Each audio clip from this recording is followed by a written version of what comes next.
માણાવદરમાં Batwa road પર આવેલ Krishna park hotel પાછળની નદીના પટમાં અહીંયા યુવકને મારીને લાશ નાખી ગયા હોવાનું જાણવા મળતા માણાવદર પોલીસે ઘટના સ્થળે પહોંચી કાર્યવાહી હાથ ધરી હતી। મળતી વિગતો અનુસાર બાટવા રોડ પર રહેતા દેવી પૂજક પરિવારના રોહિત ભૂપતભાઈ સોલંકી ઉંમર વર્ષ 30 નામના યુવાનને કાન પાસે પાછળના ભાગે કોઈ બોથળ પદાર્થ મારીને હત્યા કરી હોવાનું જાણવા મળી રહ્યું છે।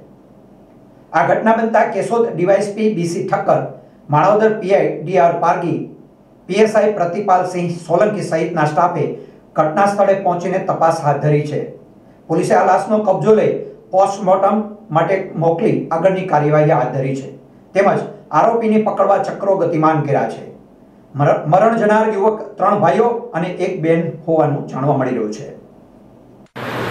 માણાવદર બાટવા રોડ પર આવેલ ક્રિષ્ના પાર્ક હોટલની પાછળ નદીના પટમાં એક ડેડ બોડી મળવાનું હકીકત મળતા માણાવદર પોલીસ તાત્કાલિક ત્યાં પહોંચી ગઈ।